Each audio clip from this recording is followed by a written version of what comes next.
আসসালামু আলাইকুম। শুরু করছি কৃষি সংবাদ, সঙ্গে আছি আমি নিশা মুনতাসির। এখনকার এই সংবাদ আয়োজন একই সঙ্গে চ্যানেল আই এর ইউটিউব চ্যানেল এবং চ্যানেল আই এর ওটিটি প্ল্যাটফর্ম আই স্ক্রিনে লাইভ স্ট্রিম হচ্ছে। বঙ্গোপসাগরে অবৈধ কাঠের ট্রলিং, ট্রলার এবং অবৈধ জাল বন্ধের দাবিতে পটুয়াখালীর কুয়াকাটায় মানববন্ধন করেছেন জেলেরা। সকালে সৈকত থেকে সড়ক পথে 1 কিলোমিটার দীর্ঘ এই মানববন্ধনে কুয়াকাটা, মহিপুর ও কলাপাড়া উপজেলার জেলে মাঝি মাল্লা, তাদের পরিবারের সদস্য ও স্বজনরা অংশ নেন। তারা অভিযোগ করেন, স্থানীয় কতিপয় অসাধু আড়তদার ও দুর্বৃত্তরা অবৈধ কাঠের ট্রলিং, ট্রলার ও জাল দিয়ে জেলার উপকূল সংলগ্ন সাগরে প্রতিনিয়ত রেণু পোনা সহ সকল প্রজাতির মাছ ধরে নিচ্ছে। এতে সাগর ও নদী মোহনায় সামুদ্রিক মাছের অংশ বিস্তার মারাত্মক ব্যাহত হচ্ছে। জেলেরা মাছ না পেয়ে ক্ষতিগ্রস্ত হচ্ছেন। জেলেদের বাঁচাতে সাগরে অবৈধ ট্রলিং ও জাল বন্ধে সরকারের সহায়তা ও জরুরি পদক্ষেপের দাবি জানান জেলেরা।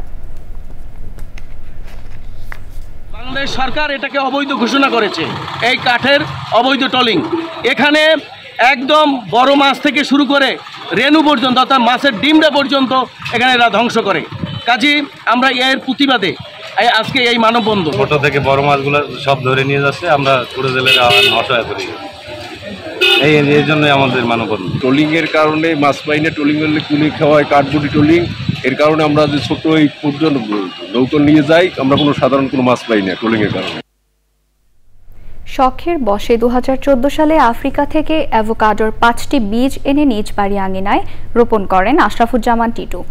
ফলন ভালো, দাম বেশি পাওয়ায় পর্যায়ক্রমে 40 শতক জমিতে গড়ে তুলেছেন অ্যাভোকাডো বাগান। নড়াইল প্রতিনিধির পাঠানো তথ্য, ভিডিও চিত্রে আল মুকসিদের রিপোর্ট। আমি 2013 সালে আফ্রিকার কঙ্গো মিশনে যাই, দেখি ওদের জাতীয় ফল হচ্ছে অ্যাভোকাডো। 5টা বীজ নিয়ে আসলাম। আনার পরে আমি আমার এই বাড়িতেই 5টা বীজ রোপণ করলাম। 5টা বীজই 5টা চারা হয়েছে। নড়াইল সদর উপজেলার মাইজপাড়া ইউনিয়নের মাগুরা গ্রামের বাসিন্দা আশরাফুজ্জামান টিটু। তার 40 শতক জমিতে গাছগুলোতে ঝুলছে সবুজ বর্ণের ফল। দেখতে অনেকটা নাশপাতি ও পেয়ারা আকৃতির, তবে দেখতে পেয়ারার আকৃতির হলেও এটি বিদেশি ফল অ্যাভোকাডো।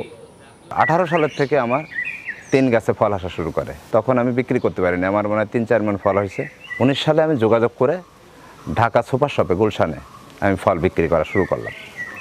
তো তারপরে দেখলাম যে এই ফল অনেক লাভজনক, কারণ আম, কাঁঠাল এগুলোর থেকে অনেক বেশি দাম পাওয়া যায়। পাইকারি 400-500 টাকা কেজি পাওয়া যায়।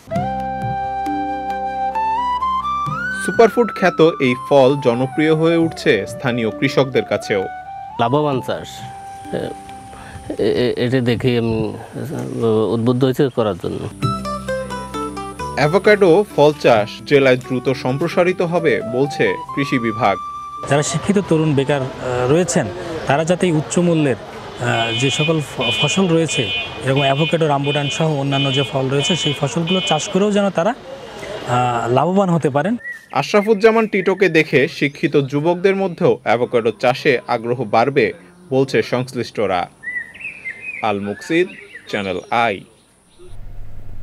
পাটের সোনালী দিন ফিরিয়ে আনতে রংপুর বিভাগে তোষা পাট 9 জাতের সম্প্রসারণে কাজ করছে বাংলাদেশ পাট গবেষণা ইনস্টিটিউট। প্রথম বছরে এই জাতের পাটের প্রতি আগ্রহী হয়ে উঠছেন কৃষক।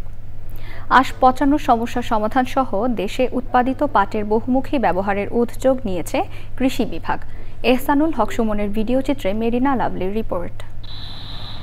উচ্চ ফলনশীল তোষা পাট 9 জাতের সবুজ সোনা পাট সম্প্রসারণে চলতি বছর রংপুর বিভাগের 84টি মাঠে প্রদর্শনী করেছে বাংলাদেশ পাট গবেষণা ইনস্টিটিউট। রোগ বালাই কম, ফলন ভালো ও গাছের উচ্চতা বেশি হয় 100 দিন জীবনকালের এ পাটের আবাদে আগ্রহ বেড়েছে কৃষকের। অতীতে আমি যে পাট আবাদ করছি আর কি, তার চেয়ে এই পাটের মধ্যে আমার বিশ্বাস যে লাভ বেশি হবে, হ্যাঁ, এবং সময় একটু কম লাগবে।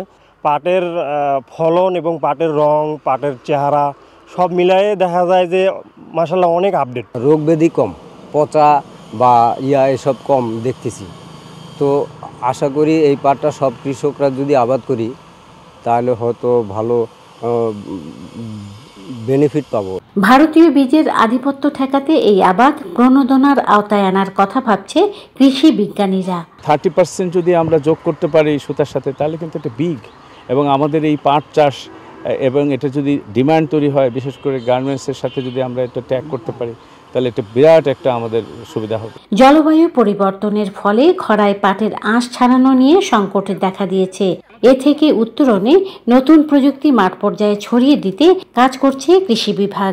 পাটের যে বাকলটা সেটাকে আলাদা করে ছোট হয়ে যাবে, তখন ওইটাকে আমরা ওই কনসোর্সিয়া দিয়ে উপরে ছিটাই দিয়ে ব্যাকটেরিয়াল এই পচন করব। এই প্রযুক্তি আমাদের এখনো মাঠে আসে নাই, আমরা ল্যাবে করেছি এবং মাঠে আসার জন্য আমরা প্রস্তুতি নিচ্ছি। পাট গবেষণা ইনস্টিটিউট উদ্ভাবিত সবুজ সোনা পাটের ব্যাপক সম্প্রসারণে রংপুর ও দিনাজপুর কৃষি অঞ্চলের কৃষি কর্মকর্তা, ব্যবসায়ী, এনজিও কর্মী, উদ্যোক্তাদের নিয়ে রংপুরে আঞ্চলিক কর্মশালা হয়েছে।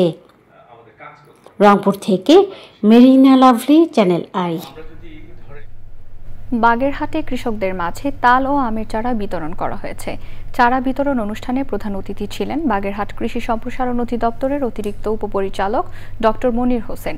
বাগেরহাট সদর উপজেলা কৃষি কর্মকর্তা তন্ময় দত্তের সভাপতিত্বে উপস্থিত ছিলেন বাগেরহাট সদর উপজেলা নির্বাহী কর্মকর্তা এস.এম. মুস্তাফিজুর রহমান, অতিরিক্ত কৃষি কর্মকর্তা নূরে জান্নাত ও অন্যরা।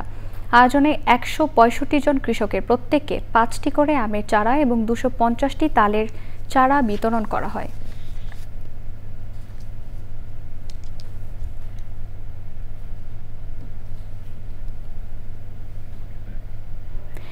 দর্শক, এই ছিল কৃষি সংবাদ। এতক্ষণ সাথে থাকার জন্য ধন্যবাদ সবাইকে।